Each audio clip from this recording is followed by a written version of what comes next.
உங்கள் வாழ்க்கையில் ஆராதனை செய்கிற நேரத்தையும் இடத்தையும் நாம் தேவனுக்கு கொடுக்காத போது ஸ்பிரிச்சுவல் லைஃப் ஒரு பெட்ரோல் இல்லாத கார் மாதிரி நிற்கும். வண்டி நல்ல வண்டி தான், ஆனால் ஓடாது. ஏன் ஓடாது?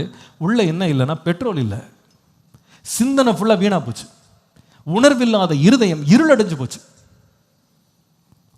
ஆராதனை என்பது தேவன் தன்னோடு நம்மை இணைத்து கட்டுறதுக்கு தேவன் ஏற்படுத்தின ஒரு முக்கியமான ஒரு இடம் என்பதை மறந்துடாதீங்க.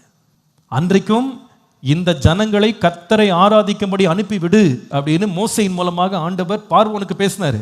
நான் பார்வோன் என்ன சொன்ன தெரியுமா? தேவன் யாருன்னு எனக்கு தெரியாது, நான் அவளை ஆராதிக்க அனுப்ப மாட்டேன், அவங்க எல்லாரும் வேலை செய்யட்டும், எல்லாம் போய் செங்கல் அருங்க, பட்டணத்தை கட்டுங்க, அதான் முக்கியம். இன்றைக்கி விசுவாசிகள் கூட இந்த வஞ்சனையில் சிக்கியிருக்கிறாங்க.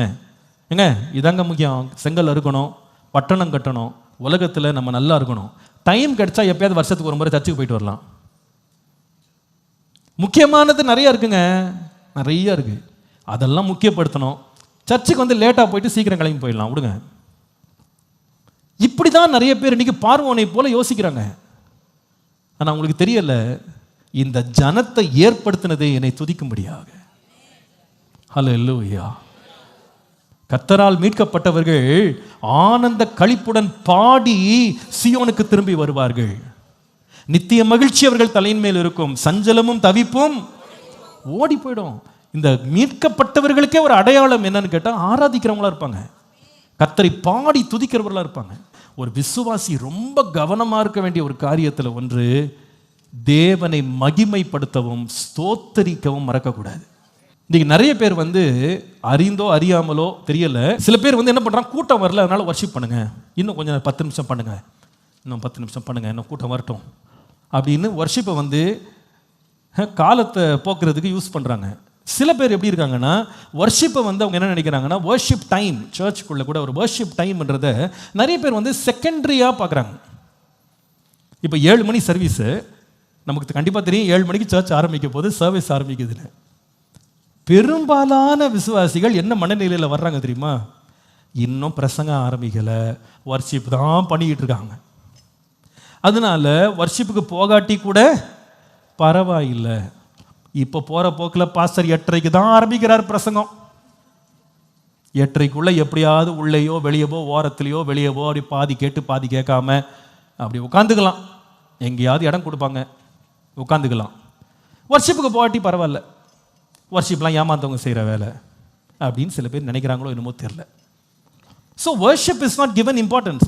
பாட்டு தான் பாடிட்டு இருக்காங்க, வர்ஷிப் தான் போயிட்டு இருக்கு, இன்னும் பாஸ்டர் பிரசங்கம் பண்ண ஆரம்பிக்கல. அப்போ எதுக்கு முக்கியத்துவம் அப்படின்னா, பிரசங்கத்துக்கு தான் முக்கியம். பிரசங்கத்துக்கு 100% அட்டெண்டன்ஸ் உட்காந்துருக்கும் பாருங்க, ஆனால் வர்ஷிப்புக்கு பாருங்க ஒவ்வொன்றா ரொம்ப கூலாக கேஷுவலாக உள்ள வருவாங்க.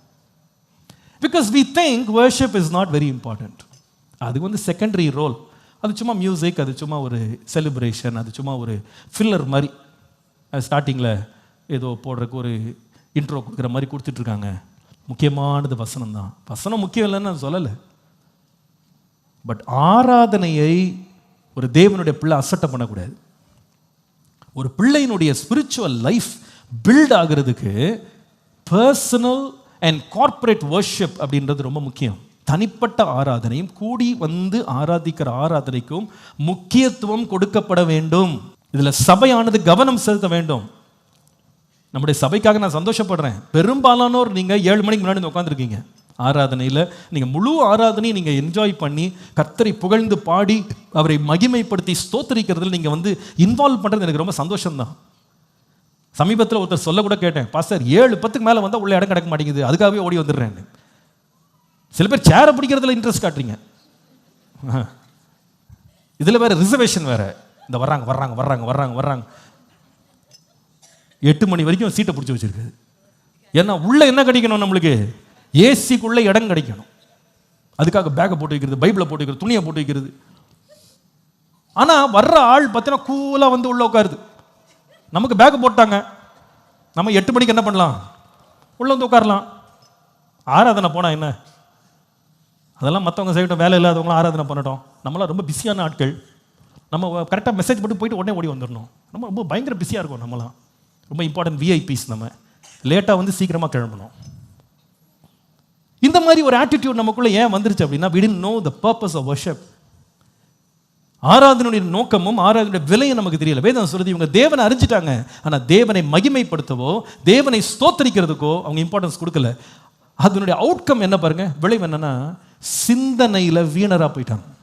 உணர்வில்லாத அவருடைய இருதயம் இருள் அடைஞ்சது, அவ்வளவுதான். இப்ப சிந்தனை கேப்சர் பண்ணிட்டானா இனி அவன் லைஃபை வந்து ப்ளே பண்றது ரொம்ப ஈஸி. அதுக்கப்புறமா ஸ்பிரிச்சுவல் லைஃப்பை கட்டுறது அப்படின்றது ஒரு சேலஞ்சிங்கான ஒரு ப்ராப்ளமாக மாறிடும்.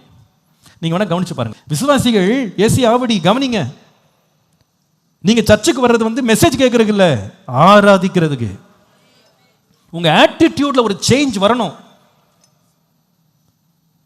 ஏதோ தவிர்க்க முடியாத சூழ்நிலை, வண்டி பஞ்சராக போச்சு, பஸ் கிடைக்கல, நான் மிஸ் பண்ணிட்டேன் அப்படின்ற தவிப்பில் வரணுமே தவிர இன்னும் பாட்டு தான் பாடிக்கிட்டு இருக்காங்களா, நேற்றுக்கு மெசேஜ் ஆரம்பிச்சிருக்கணும்னு நினச்சேன், சீக்கிரமாக வந்துட்டோமோன்னு நினைக்கக்கூடாது. அப்படி நினச்சிங்கன்னா நீங்கள் ஆவிக்குரிய வாழ்க்கையில் வளரலைன்னு அர்த்தம். உங்கள் ஆதங்கம் எப்படி இருக்கணும் தெரியுமா, ஐயோ கர்த்தரை ஒன்றாக சேர்ந்து ஆராதிக்கிற வாய்ப்பில் நான் தாமதமாக போயிட்டு இருக்கிறேனே, நான் அதை மிஸ் பண்ணுறேனே, தேவனை துதிக்க வேண்டிய நேரத்தில் இப்படி நான் இவ்வளவு அசால்ட்டாக நான் உள்ள வர்றேனே, சர்ச்சில் வந்து ரொம்ப கவலை இல்லாமல் நான் உள்ள வர்றேனே அப்படின்னு உள்ள பதப்பதக்கணும். தேவனை துதிக்கிறதுக்கு இருதயத்தில் வந்து ஒரு வாஞ்ச வரணும். கர்த்தருடைய ஆலயத்துக்கு போவோம் வாருங்கள் என்று எனக்கு சொன்ன பொழுது நான் மன மகிழ்ச்சியாக இருந்தேன். சொல்லிட்டு உடனே சொல்றாரு, கர்த்தருடைய ஜனங்கள் அங்கே கர்த்தரை துதிக்கும்படி செல்லுவார்கள். அப்போ இப்படி ஒரு ஆராதனைக்கு கூடி வர்றதுக்கு, ஒரு ஆலயத்துக்கு கூடி வர்ற நோக்கம் என்னங்க, லாஸ்ட் பார்ட்ல வந்து அப்படி மெசேஜ் கேட்டு ஓடுறதுக்கு இல்லை. சர்ச்சுக்கு வர்றதுக்கு உங்களுக்கு நோக்கத்தை நீங்கள் செட்ரைட் பண்ணணும், நீங்கள் வந்து அதை ரீஅலைன் பண்ணணும். ஒருவேளை நீங்கள் தவறாக சில பேர் புரிஞ்சிருக்கலாம், சில பேர் பல இடங்கள்லேருந்து வந்திருக்கிறீங்க, பல சபைகள்லேருந்து வந்திருக்கீங்க. பாஸ்டர் எங்கள் சர்ச்சில் நாங்கள் ஆராதனைக்கே போக மாட்டோம், இங்கேயும் அதே மாதிரி தான், அந்த கெட்ட பழக்கத்தை விட்டுருங்க. சர்ச்சுக்கு எதுக்கு வர்றீங்க அப்படின்னா கர்த்தரை துதிப்பதற்காக. ஹல்லேலூயா. கர்த்தரை துதிக்கிறதுக்கு நீங்கள் முக்கியத்துவத்தை கொடுங்க, இம்பார்ட்டன்ஸ் கொடுங்க. என்னை கனம் பண்ணுகிறவனை நான், நீங்கள் ஆண்டவருக்கு உரிய ஸ்தோத்திரத்தையும் துதியையும் தேவனுக்கு செலுத்துங்க. இப்போ நான் சொன்ன முதல் பகுதி பிரச்சனை என்னன்னா, ஆராதனையவே அசட்டை பண்ணுறது, தவிர்க்கிறது. ஆராதனை தேவையில்லை, அது அவசியம் இல்லைன்னு நினைக்கிறது. இன்னொரு கூட்டம் இருக்கிறாங்க, அவங்க வந்துடுறாங்க சர்ச்சுக்கு, ஆராதனைக்கு வந்துடுறாங்க, ஆனால் வாயை திறக்க மாட்டாங்க. ஒரு வாயை திறந்து ஒரு ஸ்தோத்திரம்னு வாயிலிருந்து வந்துடாது. இவங்கெல்லாம் மௌன சாமியாரான்னு நினச்சிங்களா? கிடையாது, அதெல்லாம் இங்கே தான். வெளியே அவங்க வாயே மூட மாட்டாங்க, ஆனால் சர்ச்சுக்குள்ளே வந்தால் வாயை திறக்க மாட்டாங்க. ஆனால் வேதம் சொல்லுது, சுவாசமுள்ள யாவும் கர்த்தரை. ஆமாங்க, நீங்கள் ஸ்பிரிச்சுவல் பர்சன், நீங்கள் வளரணும்னா please I beg you in the name of Jesus, open your mouth wide and worship the Lord. உங்கள் வாயை திறந்து கர்த்தரை என்ன பண்ணுங்க, ஸ்தோத்திரம் பண்ணுங்க, அவரை மகிமைப்படுத்துங்க. ஹல்லேலூயா. நீங்க ஸ்தோத்திரம்னு சொல்றதுக்கு அல்லேலூயா சொல்ற வெக்கப்பட்டீங்கன்னா நீங்க கிறிஸ்தவனே கிடையாதுங்க. நீங்க ரட்சிக்கப்படலை. Your spiritual life is near dead. நீங்க ஒரு விடுதலை உள்ள ஒரு ஓப்பன் ஸ்பேஸ்ல ஆண்டு இவ்வளோ சுதந்திரம் கொடுத்துருக்கும் போது நீங்க வாயை திறந்து கர்த்தரை ஸ்தோத்திரம் பண்றதுக்கு உங்களுக்கு வாய் திறக்கல அப்படின்னா நீங்க கஷ்ட காலத்துல எங்க கர்த்தரை ஸ்தோத்திரம் பண்ண போறீங்க? நம்முடைய உபத்திரவ காலத்தில் எப்படி நம்ம ஸ்தோத்திரம் பண்ணுவோம்னு நினைக்கிறீங்க? கர்த்தரை துதிக்கிறது ஒரு இன்பம், கர்த்தரை ஆராதிப்பது ஒரு பெரிய மகிழ்ச்சி. மகிழ்ச்சியுடனே கர்த்தருக்கு ஆராதனை செய்து ஆனந்த சத்தத்துடனே அவருடைய சந்நிதிக்கு முன்பாக வாருங்கள். சில பேருக்கு ஐயோ சத்தம்லாம் எங்களுக்கு பிடிக்காதுங்க. அப்படியா? கிரைண்டர் ஓடுற சத்தம்லாம் பிடிக்குமா? மிக்சி ஓடும்போது சத்தம் பிடிக்குமா? நீங்கள் வேலை செய்கிற கம்பெனியில் மிஷின் ஆன் பண்ணுவோம், ஐயோ சத்தம்லாம் பிடிக்காது, ஆஃப் பண்ணுங்க. நாங்கள்லாம் அமைதி விரும்பிகள் சொல்வீங்களா? அங்கே காதை அடிச்சுக்கிட்டு பேசாமல் வேலை செய்கிறோம்ல, கர்த்தரை ஸ்தோத்திரம் பண்ண ஐயோ ஒரே சத்தமாக இருக்குது. அது என்ன உங்களுக்கு அவ்வளோ விருப்பம் என்ன? அப்போ உங்கள் பிரச்சனை வந்து சத்தம் கிடையாது, உங்கள் பிரச்சனை ஆராதனை. Please don't try to give me some lame excuses for not worshipping Jesus. ஒரு ஸ்டேடியமில் போயிட்டு ஃபுட்பால் பார்க்க போறீங்க, கிரிக்கெட் பார்க்க போறீங்க, கீப் சைலன்ஸ். 6 அடிச்சிட்டாங்க, எல்லாரும் வாயை மூடிட்டு பேசாம சொல்ல முடியுமா? விசில் அடிக்கிறான், என்ன கூச்சல் போடுறான், கத்துறான், அதையும் உட்காந்து நல்ல வேடிக்கை பார்த்து நம்மளும் சேர்ந்து கத்தி விட்டு இங்க வந்து அலேலுயான்னு ஒருத்தர் கத்திட்டா ஏங்க அப்படி சத்தம் போடுறீங்க, அப்படி கத்துறீங்க, அப்படி கத்துறீங்க. நீங்க கிரிக்கெட்ல போய் கேட்டு பாருங்க, ஏன்டா அப்படி கத்துற, பிபி வேற ஊதுற, காது மேலேயே ஊதுற, இந்த மாதிரி கூச்சல் போடுற, கேட்க முடியுமா உங்களால? அங்க பேசாம தானே இருக்கீங்க. அதெல்லாம் நியாயமா தெரியுது. அடிச்ச 6 கடைசியில் அந்த டீமே தோத்து போச்சு. இவ்வளவு நேரம் கை தட்டி ஒரு பிரயோஜனம் இல்லை, இவ்வளோ ஆரவாரம் பண்ணி விசில் அடிச்சு ஒரு பிரயோஜனம், தோத்தியா போயிட்டான். ஆனால் தட்டுறீங்க தட்டுறீங்க, கை வலிக்க தட்டுறீங்க. எங்க நாம ஆராதிக்கிற தோத்து போன ஒரு தேவன் அல்ல, மரிச்ச தேவன் அல்ல, உயிரோடு எழுந்தவரை ஆராதிக்கிறோம். ஹல்லேலூயா. பாதாளத்தையும் மரணத்தையும் ஜெயித்த ஒருவரை ஆராதிக்கிறோம். அப்ப எப்படி நம்ம ஆராதனை இருக்கணும், எப்படி துதிக்கணும்? வெக்கப்படுறதுக்கு என்ன இருக்கு? நமக்கு நல்ல விடுதலையோட கர்த்தரை ஸ்தோத்திரம் பண்ணணும். உங்க ஆவிக்குரிய வாழ்க்கையின் வளர்ச்சிக்கு ஆராதனை என்பது முக்கியமான ஒரு பகுதி. இங்க இருக்கிற ஒவ்வொரு விசுவாசிட்டு தாமதமா கேட்கிறேன், நீங்க ஆராதனை தவிர்க்காதீங்க. ஆராதனை நேரத்துக்கு உள்ள வந்துட்டு அமைதியா இருக்காதீங்க. பிரியமானவர்களே, உங்களுக்கு நான் ரொம்ப அன்பா சொல்றேன். நீங்க பிசினஸ்ல பேசுறீங்க, ஃப்ரெண்ட்ஸ்ட பேசுறீங்க, எல்லா இடங்களையும் சத்தம் போட்டு பேசுறீங்க, எல்லாம் செய்றீங்க. தேவ சமூகத்துல மௌனமா இருக்காதீங்க. அங்க வந்து கர்த்தரை நீங்க துதிக்கிறதுக்கு இருதயத்தை ஆயத்தம் பண்ணிடுங்க.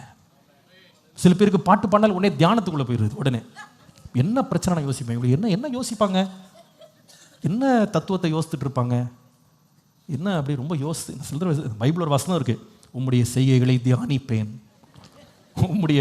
உம்முடைய கிரியைகளை நான் யோசிப்பேன். அந்த மாதிரி இருக்காங்களோ அப்படி நான் யோசித்துக்கிடுவேன். அப்படி இருந்தால் பிரச்சனை இல்லை.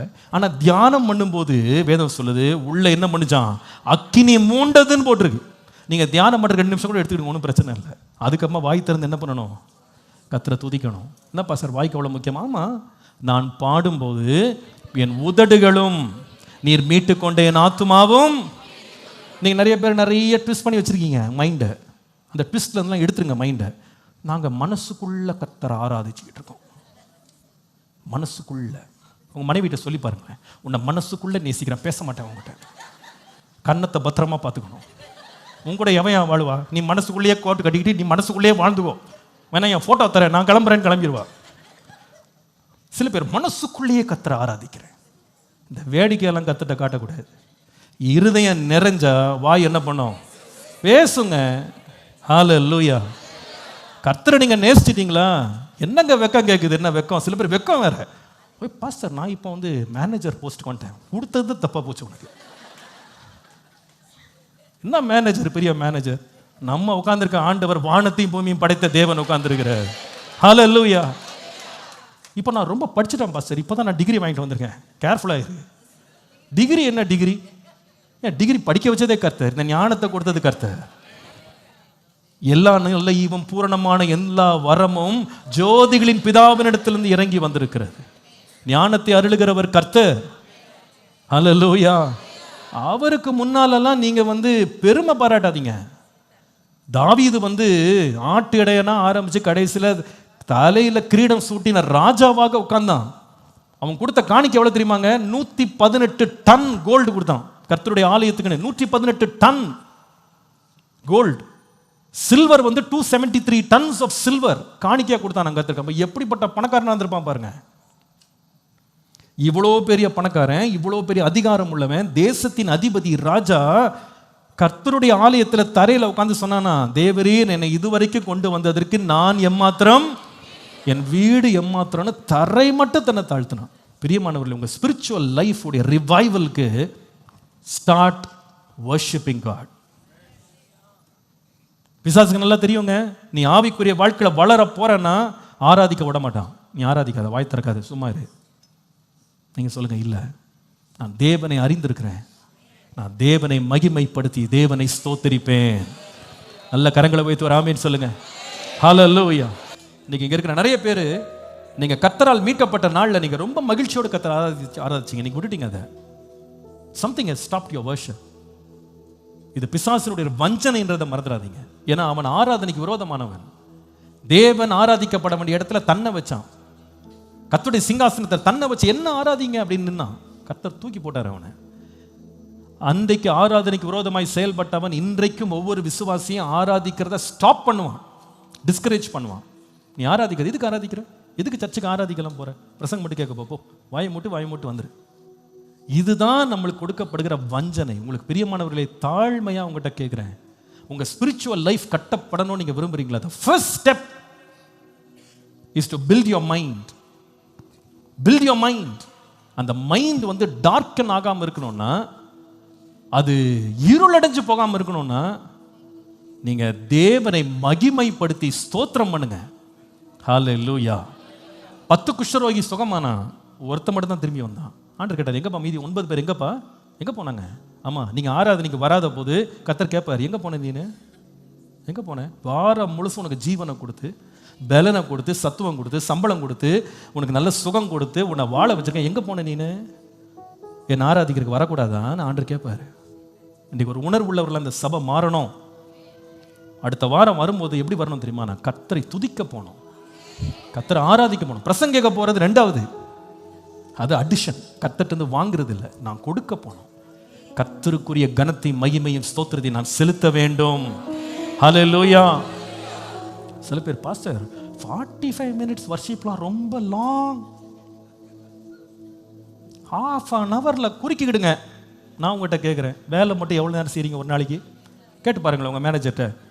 8 மணி நேரம்லாம் வேலை செய்ய முடியாதுங்க, அது நியாயமாக இல்லை. நீங்கள் ½ an hour வேலை கொடுங்க. அப்படியா? ½ an hour வேலைக்கு வந்து 1/2 மணி நேரம் சம்பளம் வாங்கிட்டு போன்றுவார். வேலைக்குன்னா 8 மணி நேரம் உடம்பு வலிக்கல, அதில் ஓவர் டைம் வேறு கேட்குறோம், இன்னும் 2 மணி நேரம் போட்டு கொடுங்க. அதுக்கு சண்டை வேறு, எனக்கு ஓவர் டைம் கொடுக்க மாட்டேங்கிறாங்க. ஆனால் ஆலயத்துக்கு வர்றது, கர்த்தரை ஆராதிக்கிறதுக்கு, ஐயோ இன்னும் போயிட்டே இருக்குதே ஆண்டவா, இப்படி இந்த மாதிரி இருக்காதீங்க. கர்த்தரை துதிக்கிறதுல மகிழுங்க. ஹல்லேலூயா. அந்த ஆராதனை உங்களுடைய ஆவிக்குரிய வாழ்க்கையை உயிர்ப்பிக்கும்.